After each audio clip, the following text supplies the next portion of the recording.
Your Honor. All rise. Season 3, Episode 25, Tuesday, February 17th, 2026. Yes, sir. All clear.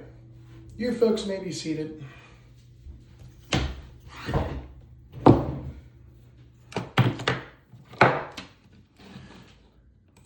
Good afternoon, ladies and gentlemen. Thank you for once again joining me inside the Pennsylvania College Basketball Court, or the PCBC for short. This is Season 3, Episode 25, Sweet Revenge. If you've missed any of the episodes from this season, they are in my playlist titled PCBC Season 3. Including this episode, all episodes will be found of this season on my YouTube channel. Search NWS 1999 in your search engine bar, and that's where you'll find at the Honorable Judge Noah. Click my channel and go to playlists, and you'll find all the episodes from this season on there. Also, seasons 1 and 2 of the PCBC can be found on my Instagram page. If you find my bio, you can look, and the link will be found there. Or if you click the title of this episode, you'll be able to scroll down and be able to find my Instagram page there as well. I'm your host, the Honorable Judge Noah, reporting live from the hometown and main base of the PCBC in Slippery Rock, Pennsylvania. In today's episode, we're going to start off with our PSAC Athletes of the Week, as it is Tuesday, and the Athletes of the Week were announced yesterday. And then we will do our 8 games that we'll recap from this past Saturday, Valentine's Day, February 14th. And then we'll do our standings, followed by the 8 games coming up for tomorrow.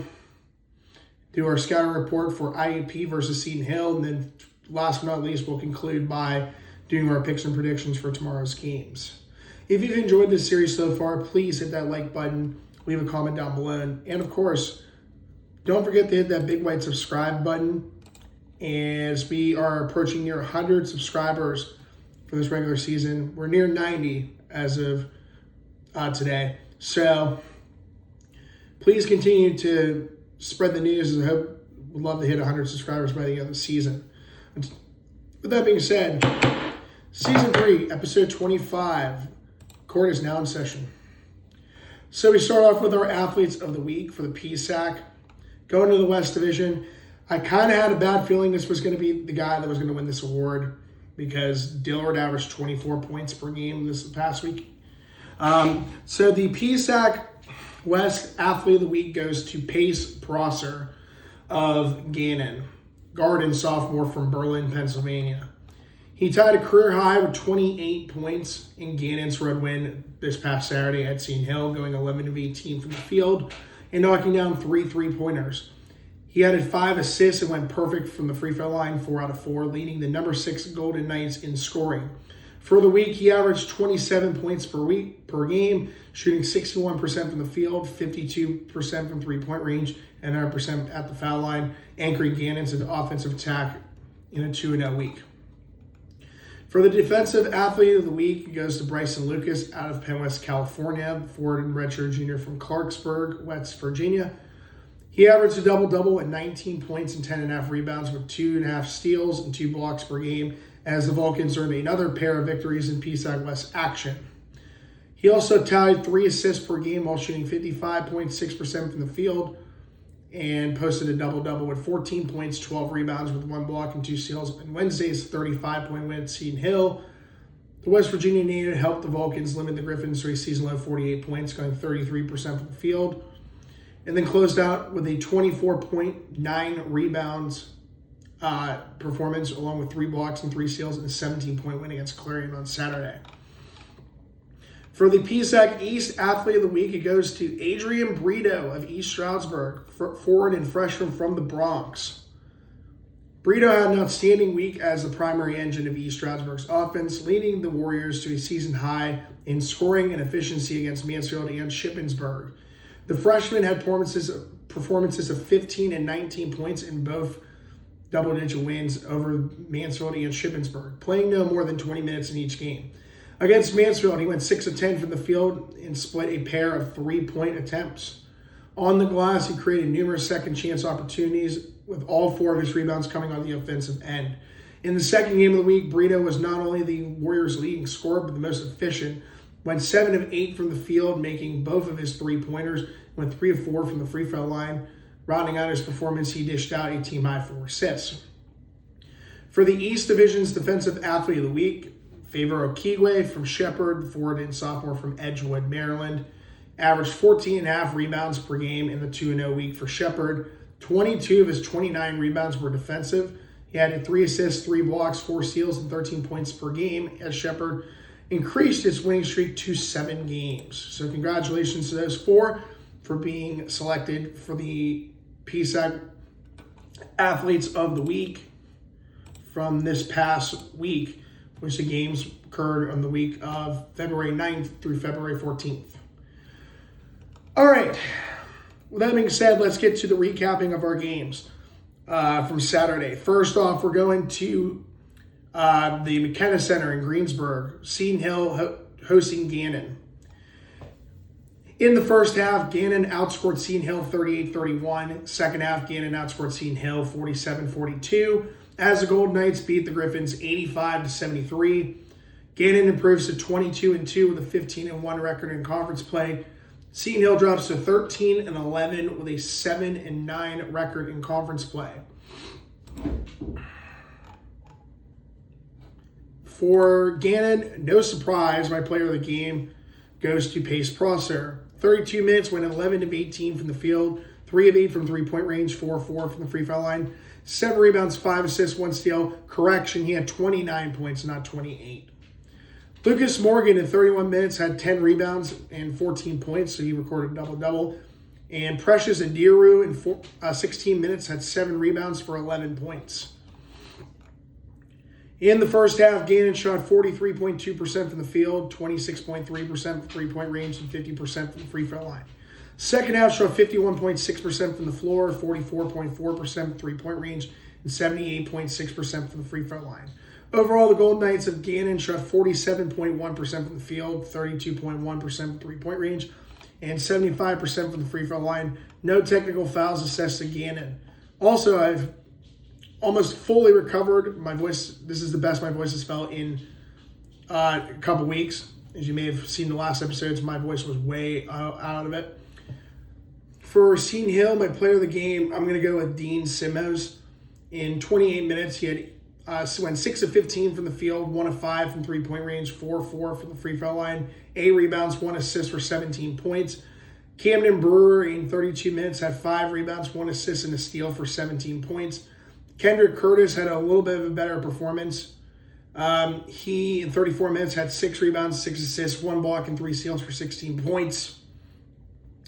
And Rashad Williams, in 39 minutes, had 4 rebounds, 5 assists, 1 block, and 3 steals for 10 points.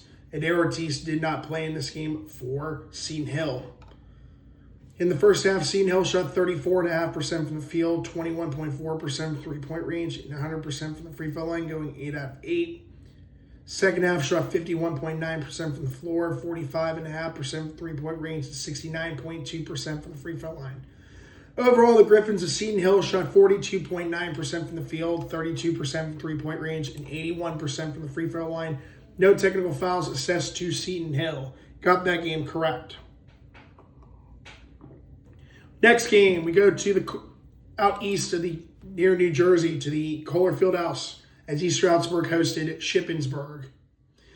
In the first half, East Stroudsburg outscored Shippensburg 36-30. Second half, East Stroudsburg outscored Shippensburg 40-34 as the Warriors beat the Raiders 76-64. East Stroudsburg improves to 18-7 with a 12-7 record in conference play. Actually, are they 12-7? I think they're 12-6, actually. Yeah, they're 12-6. So 18-7 with a 12-6 record in conference play. Shippensburg drops to 12-13 with a 7-11 record in conference play. That is correct. For Shippensburg, my player of the game goes to Jaden Smith. In 35 minutes, went 5 of 10 from the field, 3 of 7 from three-point range, 2 of 2 from the free throw line. Pair of rebounds, 2 assists, and 1 block for 15 points. Timmy Connor in 37 minutes had 1 rebound, 1 assist, and 2 steals for 12 points.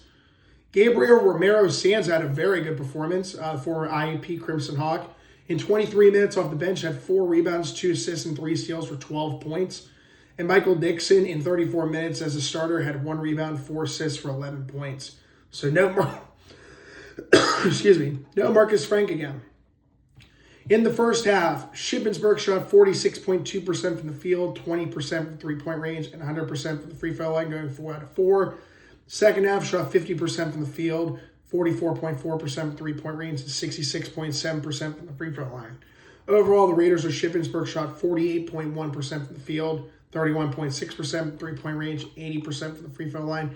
No technical fouls assessed to Shippensburg. For East Stroudsburg, my player of the game goes to the PSAC East Freshman of the Year favorite and PSAC East Athlete of the Week, Adrian Brito. In 20 minutes, he went 7 of 8 from the field, 2 of 2 from three-point range, and 3 of 4 from the free throw line. Off the bench, he had 6 rebounds, 4 assists, and 2 steals for 19 points, which I think is a career high for him. Nasir Griffin, in 24 minutes, had 7 rebounds, 1 assist for 14 points. Ethan Maynard, in 20 minutes, had 3 rebounds and 2 steals for 10 points. In the first half, East Stroudsburg shot 52.2% from the field, 55.6% from three-point range, and 77.8% from the free throw line. Second half shot 62.96%, or 63, so approximately 63% from the floor, 57.1% from three-point range, and 50% from the free throw line.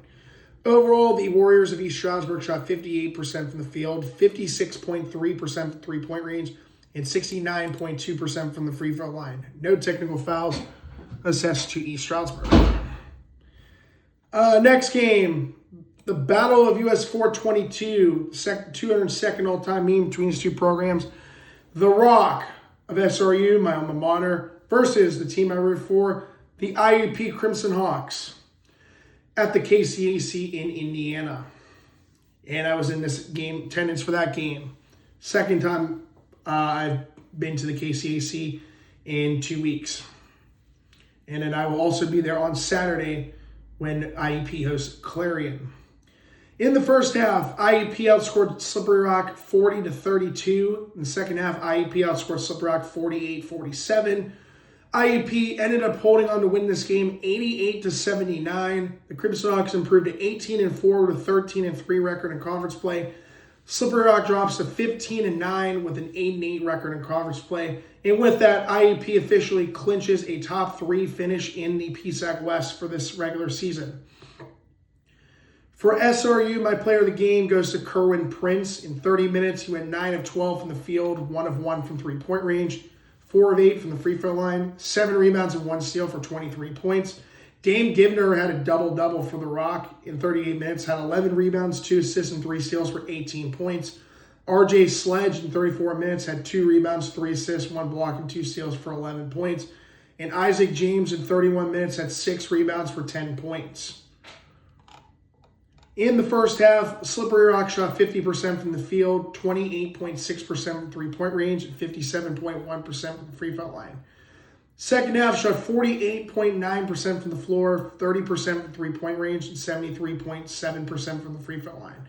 Overall, the Rock of SRU shot 48.3% from the field, 29.4% from three-point range, and 69.2% from the free throw line. No technical fouls assessed to Slippery Rock.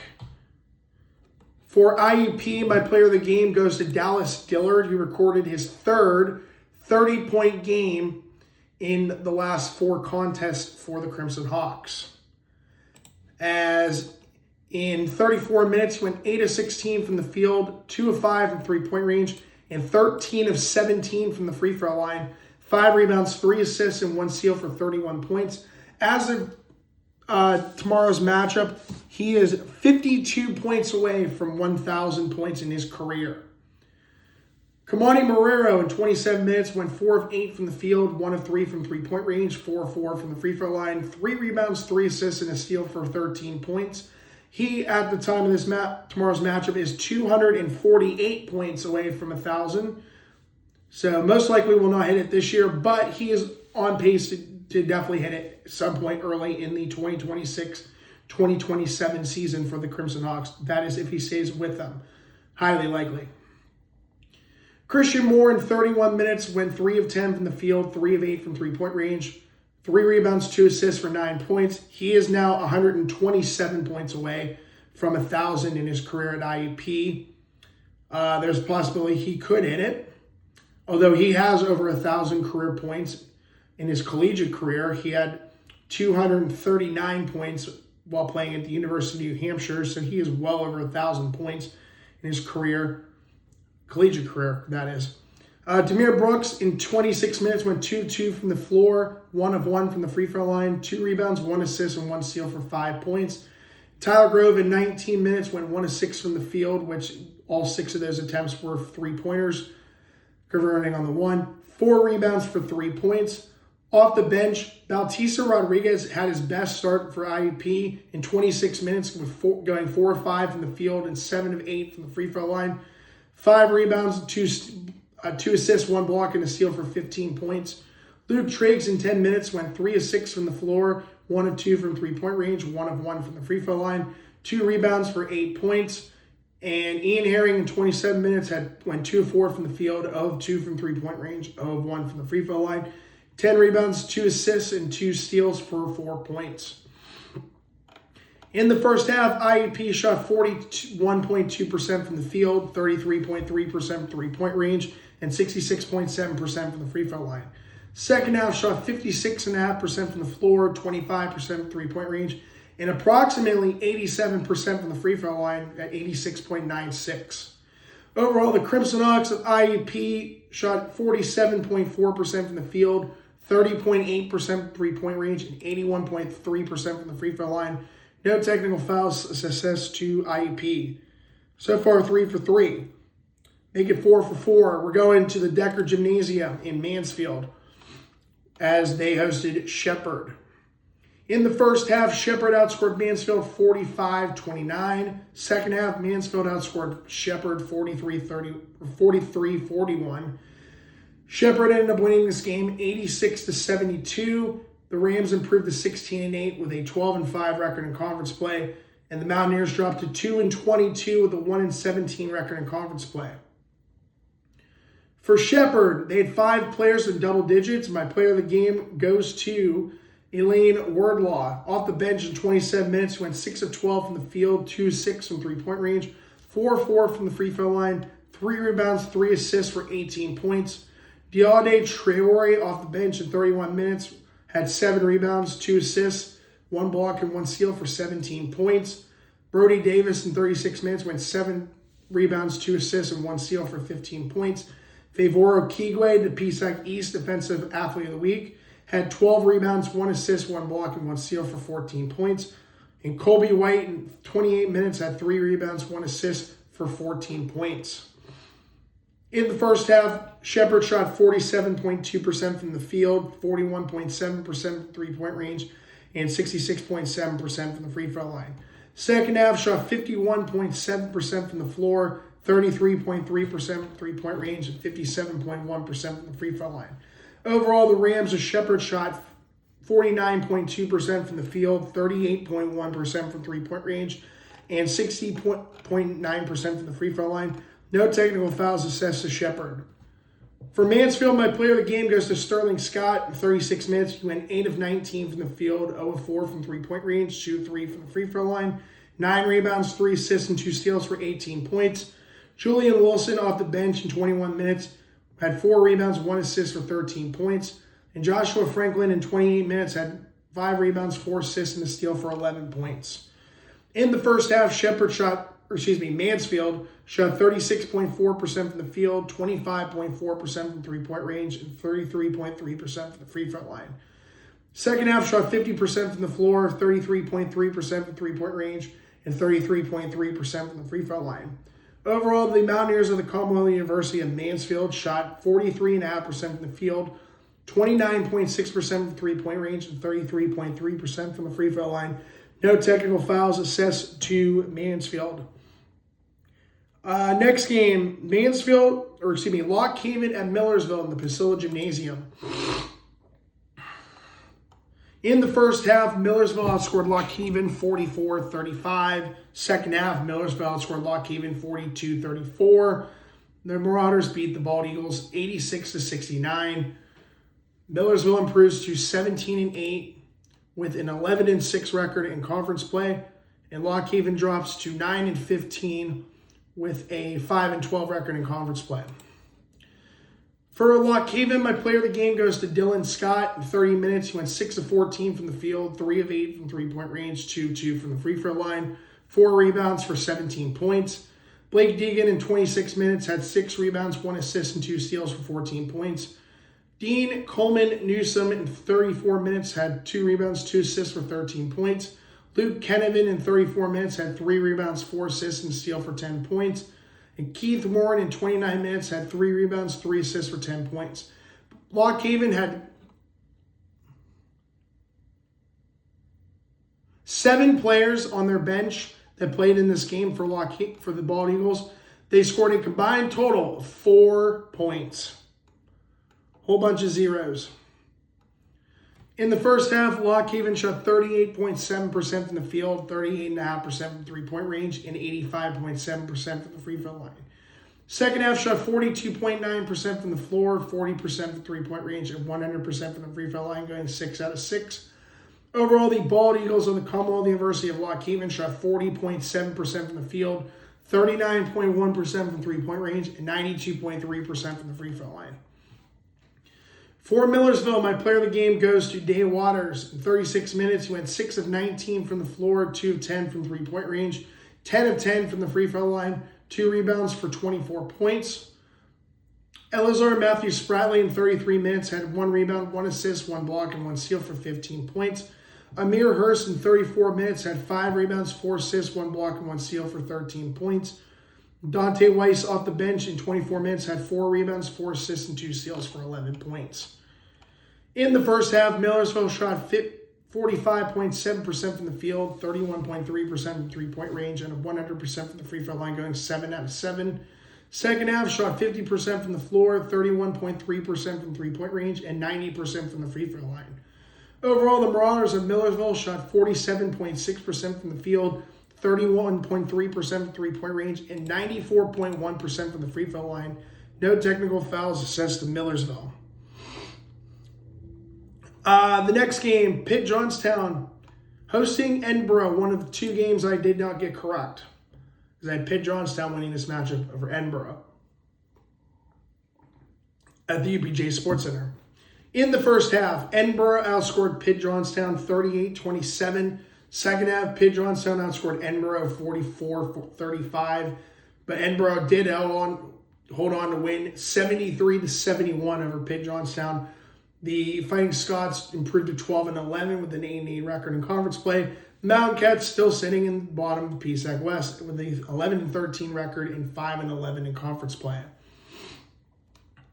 For Edinburgh, my player of the game goes to Evan Berger. In 34 minutes, he went 8 of 11 from the field, 1 of 4 from three-point range, 1 of 2 from the free throw line, 9 rebounds for 18 points. Dakari Bradford off the bench in 23 minutes had 4 rebounds, 1 assist, 3 blocks for 14 points.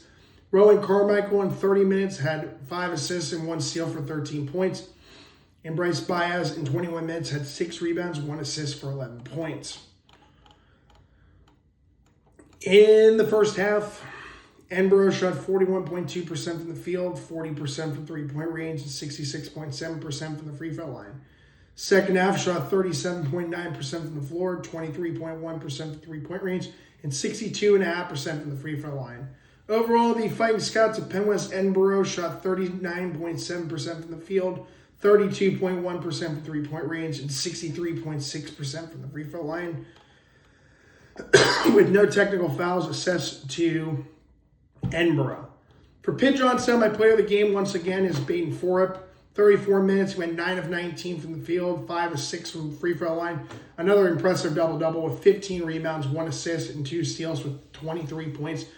I actually checked this out. He is number 3 in the nation in rebounds per game. Cedric Roll in 31 minutes had 3 rebounds, 7 assists, 1 block, and 3 steals for 13 points. Adam Belinsky in 31 minutes had 6 rebounds, 3 assists for 11 points. Will Kromka got points on the board in this matchup after he went had 0 points with 11 rebounds against IUP last Wednesday. He had 6 rebounds and 2 steals for 10 points. In the first half, Pitt Johnstown shot an abysmal 24.2% from the field, 0% from three-point range, going 0-5, and 61.1% from the free throw line. Second half went a lot better. They went 60% from the floor, 16.7% from three-point range, and 70% from the free throw line. Overall, the Mountain Cats of Pitt Johnstown shot 41.3% from the field, 9.1% from three-point range, going 1 of 11, and 64.3% from the free throw line. The next game, the other game I did not get correct, Kutztown and Bloomsburg at the H.E. Nelson Fieldhouse. In the first half, Bloomsburg outscored Kutztown 34-25. Second half, Bloomsburg outscored Kutztown 46-45. The Huskies got a very impressive win over the Golden Bears, 80-70. Bloomsburg improves to 7-7 team with a 4-14 record in conference play. Kutztown drops to 6-6 team with a 3-14 record in conference play. They are still not out of the playoffs picture yet. Neither is Bloomsburg. For Kutztown, my player of the game, finally, we haven't talked about him in a minute, Jalen Bryan. 34 minutes, went 5 of 17 from the field, 1 of 6 from three-point range, 12 of 12 from the free throw line, 6 rebounds and 2 steals for 23 points. 2 Golden Bears had double-doubles. Jordan Nicole Abisola played all 40 minutes with 14 rebounds, 1 assist for 15 points. Kid Brezik in 32 minutes had 12 rebounds, 1 assist for 12 points. And Amon Fulquez in 38 minutes had 2 rebounds, 2 assists, and 2 steals for 11 points. In the first half, Kutztown shot 28.6% from the field, 0% from three-point range, going 0 of 9, and 75% from the free throw line. Second half, they shot 38.7% from the field, 27.3% from three-point range, and 85.7% from the free throw line. Overall, the Golden Bears of Kutztown shot 33.9% from the field, 15% from three-point range, going 3 of 20, and 81.8% from the free throw line. For Bloomsburg, they had a very impressive 6 players with double digits. Leading the way was Gabe Springer, who's my player of the game for Bloomsburg. In 34 minutes, went 6 of 9 from the field and 2 of 2 from the free throw line. 9 rebounds, 2 blocks, and 1 steal for 14 points. Reese Nagal played all 40 minutes with 2 rebounds, 6 assists for 13 points. George Sabatini in 19 minutes had 4 rebounds, 2 assists for 13 points. Corey Davis II in 28 minutes had 4 rebounds, 1 assist, 1 steal for 11 points. Chase Smucker in 29 minutes had 5 rebounds, 2 assists, and a block for 10 points. Thaddeus Lee in 18 minutes had 3 rebounds, 1 assist for 10 points. In the first half, Bloomsburg shot 40.6% from the field, 31.3% from three-point range, and 60% from the free throw line. Second half, they shot approximately 63% at 62.96, 30% from three-point range, and 56.3% from the free throw line. Overall, the Huskies of the Commonwealth University of Bloomsburg shot 50.6% from the field, 30.8% from three-point range, and 57.1% from the free throw line. No technical fouls assessed to both Kutztown and Bloomsburg. And the last game from Saturday, California hosting Clarion at the Convocation Center. In the first half, California outscored Clarion 49-40. Second half, California outscored Clarion 54-46. The Vulcans beating the Golden Eagles 103-86. California improves to 17-6 with a 14-2 in conference record. Clarion drops to 11-13 with a 6-10 record in conference play. For Clarion, my player of the game goes to Trey Nelson. He played all 40 minutes, going 6 of 9 from the field, 4 of 5 from three-point range, and 3 of 3 from the free throw line. 2 rebounds, 5 assists, and 1 steal for 19 points. Jeremy Thomas II in 23 minutes had 7 rebounds, 1 assist for 18 points.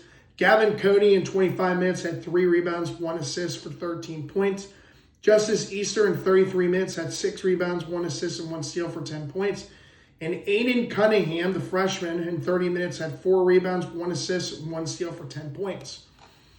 In the first half, Clarion shot 53.3% from the field, 35.7% from three-point range, and 60% from the free throw line. Second half shot 53.9% from the floor, 44.4% three-point range, and 77.8% from the free throw line. Overall, the Golden Eagles of Penn West Clarion shot 53.6% from the field, 39.1% from three-point range, and 73.9% from the free throw line. No technical fouls assessed to Clarion. For California, my player of the game goes to the PSAC West Defensive Athlete of the Week, Bryson Lucas. In 31 minutes, went 9 of 14 from the field, 2 of 4 from three-point range, 4 of 6 from the free throw line, 9 rebounds, 2 assists, 3 blocks, and 3 steals for 24 points. Antoine Arnett, in 34 minutes, had 2 rebounds, 4 assists, and 1 block for 22 points. Braden Reynolds, in 35 minutes, went 6 rebounds, 7 assists, 2 steals for 17 points. Dalman Alexander, in 26 minutes, had 2 rebounds, 1 assist, and a steal for 15 points. Jordan Buchanan, in 30 minutes, had 3 rebounds and 3 steals for 10 points. Keandre DeShields, in 19 minutes, had 2 rebounds, 3 assists, and 3 steals for 11 points. In the first half, California shot 54.8% from the field, 25% from three-point range, 86.7% from the free throw line. Second half shot 65.5% from the floor, 33.3% from three-point range, and 63.6% from the free throw line. Overall, the Vulcans of Penn West California shot 60% from the field, 28.6% from three-point range, and 73% from the free throw line. No technical fouls assessed to California. So Saturday went 6 out of 8 in games I got correct. So out of 259 games, only 32 remain because we have 8 games in each of the final 4 episodes of the regular season. So 8 games tomorrow, 8 games Saturday, 8 games next Wednesday, and 8 games on the following Saturday, February 28th. That will conclude the regular season. So only 32 games left. Out of 259 games, I've gotten 191 correct, 73.7%, so still staying in that range. We actually have tied the number of wins we got last season. Out of 292 games, I only got 191 correct, so it was 65%. So now, on the doorstep of getting 70%, I would have to win at least, I think it is 15 games. We're near 15 more games I need to get correct to get 70% for the season. On to the standings. Going to the East, in first place is Westchester. They're 12-5 in conference play, 18-6 overall on a 1-game winning streak. Second place is Shepherd. They're 12-5 in conference play, 16-8 overall on a 7-game winning streak. These two teams will be playing tomorrow in the biggest matchup of the PSAC East regular season, heading in the final 4 games of the regular season. Third place is East Stroudsburg. They're 12-6 in conference play, 18-7 overall on a 2-game winning streak. Fourth place is Millersville. They're 12-6 in conference play, 17-8 overall on a 1-game winning streak. There could be a chance we could see possibly 2, maybe even 3 teams in the East win 20 regular season games. Fifth place is Shippensburg. They're 7-11 in conference play, 12-13 overall on a 2-game losing streak. Sixth place is Lock Haven. They're 5-12 in conference play, 9-15 overall on a 1-game losing streak. Seventh place is Bloomsburg. They're only 1 game out of the playoff picture at 4-13 in conference play, 7-17 overall on a 1-game winning streak. Eighth place is Kutztown, still in the playoff chase at 3-14 in conference play, 6-16 overall on a 1-game losing streak. And ninth place, dead last in the East, with a 1-17 record in conference play, 2-22 overall on a 5-game losing streak, is Mansfield. And I hate to be the breaker of bad news, Mansfield. I have to do this. But it is unfortunate for the second straight season, the Mountaineers of the Commonwealth University of Mansfield have been eliminated from playoff contention and will not be going to the PSAC tournament for a second straight season.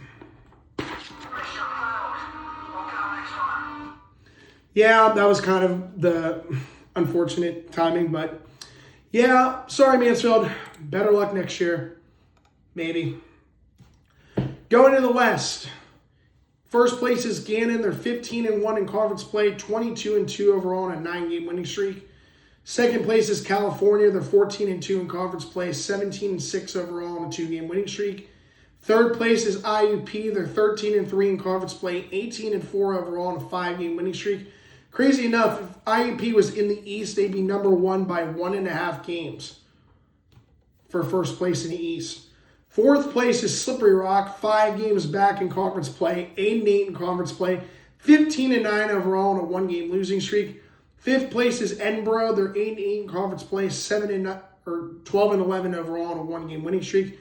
Sixth place on the fringe of possibly missing the playoffs if they don't pick up their game soon is Seton Hill. They're 7-9 in conference play, 13-11 overall on a 6-game losing streak. The 2 teams outside the playoffs are Clarion and number 7.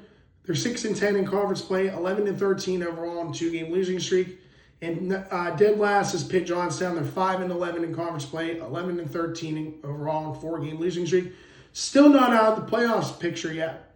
So teams that could possibly make the playoffs this week are Shippensburg, though they are the only team that doesn't play tomorrow. But Bloomsburg plays tomorrow, and if Bloomsburg loses, all Shippensburg has to do is either beat Mansfield on Saturday or hope Bloomsburg loses to Millersville. Chances of that are very high either way. So Shippensburg could clinch this week.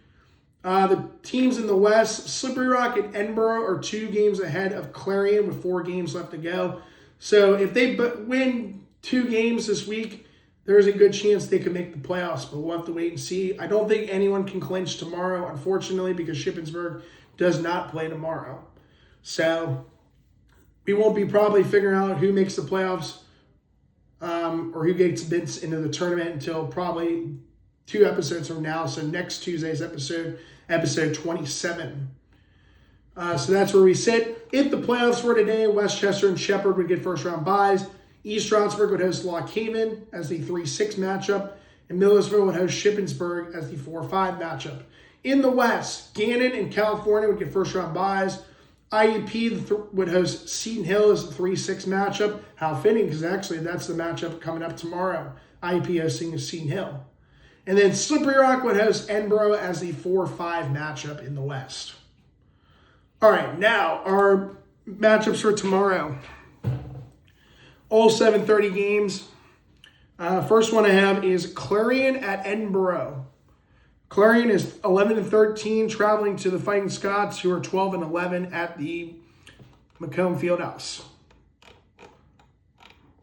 Next game, Slippery Rock, 15-9, traveling up to Erie at the Highmark Event Center to take on Gannon, who is 22-2. Bloomsburg, 7-17. Still in the playoff hunt, traveling to Decker Gymnasium to take on Mansfield, who is 2-22. East Stroudsburg, 18-7, traveling to the Thomas Fieldhouse to take on Lock Haven, who is 9-15. Millersville, 17-8, traveling to the Keystone Arena to take on the Kutztown Golden Bears, 6-16. Seton Hill and IUP, we'll talk about in a moment. Westchester, the big matchup in the PSAC East, the biggest game in the PSAC East for the remainder of the season as of right now is Westchester, 18-6, traveling to Shepherdstown, West Virginia at the Butcher Athletic Center to take on the Shepherd Rams, who are 16-8, but both teams come in 12-5 in conference play. And then California, 17-6, traveling to the UPJ Sports Center to take on the Mountain Cats, who are 11-13. And now let's get to the scouting report for IUP and Seton Hill. All-time record, as of this tomorrow, IUP's record all-time, 1,533 and 799, 657 all-time winning percentage. Joe Lombardi has a chance to hit a significant milestone tomorrow. With a win tomorrow, he would be at 450 career wins at IUP. Right now, his record sits at 449 and 141 all-time. Against the PSAC, he is 279 and 80. Seton Hill comes into this matchup 13-11 with a 7-9 record in conference play, 6th in the PSAC West. IUP 18-4 overall, 13-3 in conference play, 3rd in the PSAC West. As I mentioned just a moment ago, if the playoffs were today, this would be the matchup at the KCAC, as it is the 3-6 matchup. This is the 25th all-time meeting between these two programs. IUP has dominated this series. They have won 22 of the first 24 all-time meetings. The last time Seton Hill beat IUP was at the KCAC 2 years ago. That was the most recent time that the Griffins beat the Crimson Hawks. The last time these two teams met between the previous meeting and the game tomorrow, matchup for tomorrow, 18 days ago was January 31st, 2026. IUP had that dominant three-point performance game against the Griffins, winning 95-84 in Greensburg at the McKenna Center.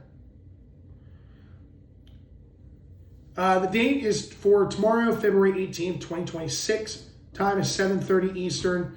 The home arena at the KCAC in Indiana. Travel time from McKenna Center to KCAC is 37 miles or 59.5 kilometers. About a 47-minute drive. It's the second closest facility to IUP, with Pitt Johnstown being the closest at 35 miles. On to the 7 key elements of the Honorable Judge Noah's fundamentals of basketball. Points per game. This is a new one for me. I have my 2 category winner teams right here. Category win for this one goes to IUP.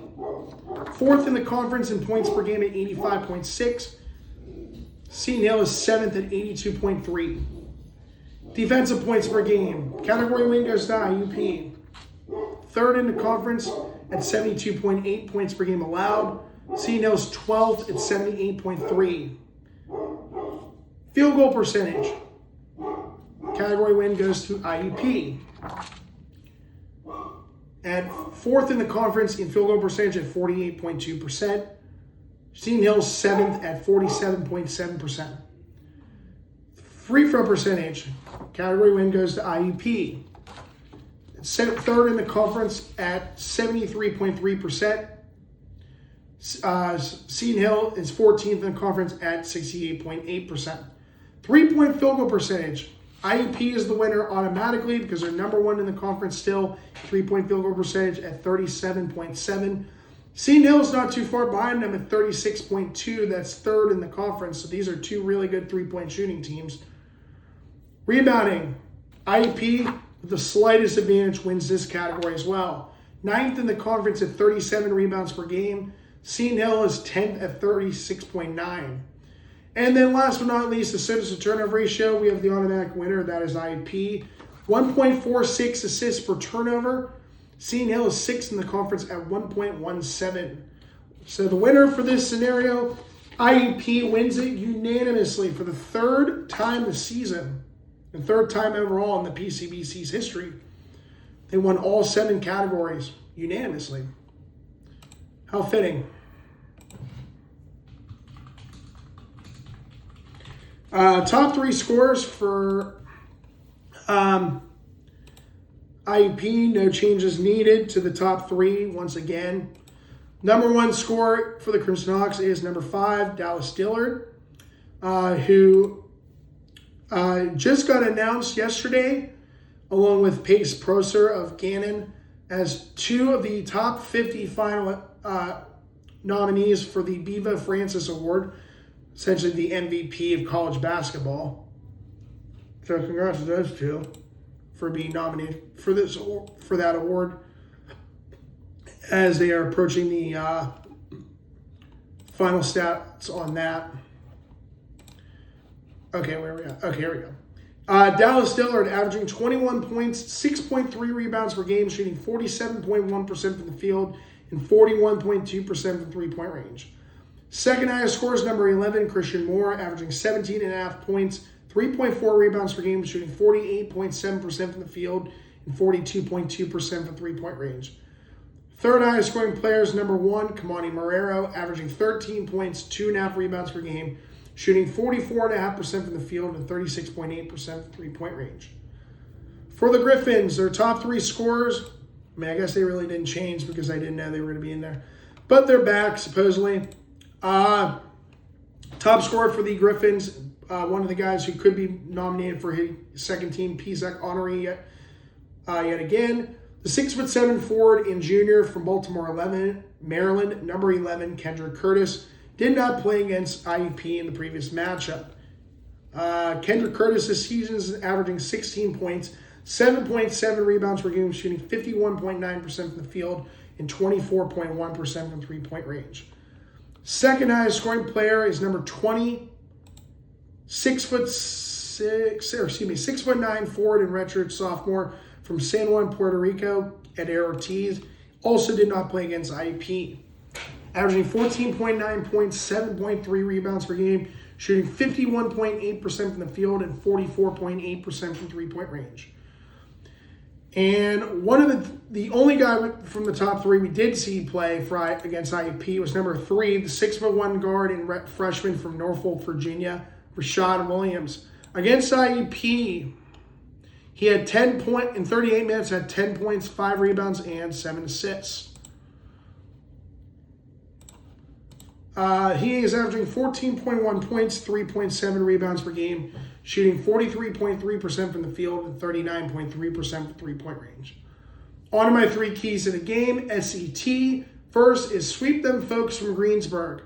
IUP has a chance to win its 4th straight matchup against the Griffins and sweep the Griffins for the 2nd straight season. If you remember from last year, IUP played against Seton Hill at the KCAC. Kamani Marrero hit the game-winning shot as time expired, as IUP ended up winning 59-56. Extra help getting 11 and 20 back, referring to Kendrick Curtis and Adair Ortiz for Seton Hill. Those two back in their lineup will significantly help Seton Hill in scoring. But we'll have to wait and see what happens with those two being that they're trying to get themselves reacclimated back to the game. And then take advantage of being at home. This is the 2nd of 3 straight matchups at home for the Crimson Hawks. As I said, they played last Saturday against Slippery Rock. They're playing hosting Seton Hill tomorrow, and then they host Clarion on Saturday. So they have a chance to possibly get a couple more home game wins on their resume as IUP looks to hopefully get another win at home against Seton Hill. On to my picks and predictions. So Clarion and Edinburgh.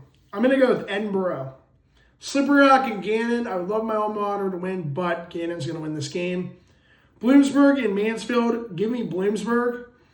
East Stroudsburg and Lock Haven. Give me East Stroudsburg. So that would mean that both Lock Haven and Bloomsburg would go into a tie in conference wins with 5, if that is the case. Millersville and Kutztown, give me Millersville. Seton Hill and IUP. I'm going to go with IUP. I think IUP has been on a tear. They've won 5 in a row. Their offense is clicking at the right time, especially knowing that their final 2 games of the regular season are going to be tough ones at California and hosting Gannon next week. Westchester and Shepherd, the matchup of the week in the East. I'm going to go with Shepherd. I like their match. I like Westchester, but something tells me Shepherd has the potential to win this game and shut down Westchester's offense. And then California, Pitt Johnstown. I'm going to go with California being Pitt Johnstown, which would put the Mountain Cats 1 step closer to being eliminated from playoff contention. Well, that'll wrap things up for Season 3, Episode 25 of the PCBC. I hope you guys enjoyed. Please keep up with the final few episodes of the regular season before we hit the 2026 PSAC Men's Basketball Tournament, which is approaching in less than 2 weeks from now. Starting next week, I forgot to mention this, the CIAA Men's Basketball Tournament will officially begin in Baltimore, Maryland. I will most likely just keep you guys the scores, but when we get to the championship game, I will do the recap of the championship game and see if any of the teams are going to get eliminated. Right now, the 2 favorites in that conference are Virginia Union, who is the number 1 defense in the entire nation, averaging under 60 points per game, and Fayetteville State. Also, the rankings for the Atlantic region should be coming out tomorrow, although they'll probably be in alphabetical order, so they won't officially do the rankings till next week. But still, it's going to be awesome to see who will be the top 10 teams that are in the rankings as of right now by alphabetical order. Until then, I'm your host, the Honorable Judge Noah, reporting live from Slippery Rock, Pennsylvania, saying so long, have a great rest of your day, and I will see you guys on Friday for Season 3, Episode 26. Till then, we go to recess.